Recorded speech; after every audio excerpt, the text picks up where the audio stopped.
গাছের পাতা হলুদ অথবা ছত্রাকনাশক যে কোনো সমস্যার জন্য আপনি এইভাবে নিম পাতা জাল করে রস করে রেখে দিবেন। দেখেন আমি একটু বেশি পরিমাণ করে রেখেছি, যাতে আমার বেশি পরিমাণ গাছ, তো বিভিন্ন আইটেমের গাছ, প্রায় 20 প্রজাতির গাছ অলরেডি আছে, ফল ফুল শাকসবজি সব মিলে।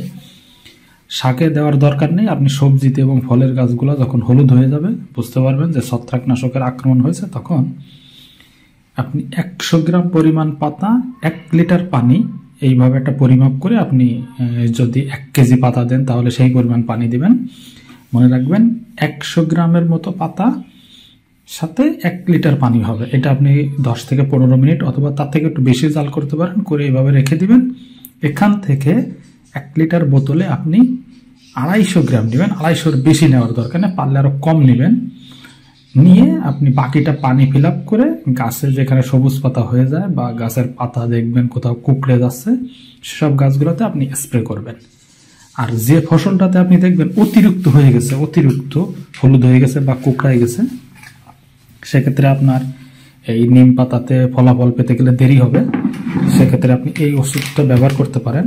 আমার শশা গাছে এবং বরবটি গাছে অতিরিক্ত হলুদ হয়ে গেছে, এই জন্য আমি এটা ব্যবহার করব। এখন শীতের সময়, তো শীতের সময় আপনার এই ছত্রাকনাশক রোগটা বেশি হয়ে থাকে, সেক্ষেত্রে একটা ছত্রাকনাশক এনে এই যে দেখতে পারতেছেন ছত্রাক ও মাকড় নাশক, এরকম একটা ওষুধ এনে, এটা 40 টাকা দাম নিছে, এরকম একটা এনে 100 গ্রাম ওজন। এটা আপনি এখান থেকে 1 চা চামচ পরিমাণ 1 লিটার পানিতে দিয়ে ওটা আপনি স্প্রে করে দিবেন। তো স্প্রে করার নিয়মটা হয়তো বা আপনাদের জানাই আছে, সেটা হচ্ছে বিকেলবেলা স্প্রেটা সব থেকে বেটার সময়, এবং সপ্তাহে আপনি 1 বার করবেন, 2 সপ্তাহে 2 বার করলে ভালো রেজাল্ট পেয়ে যাবেন।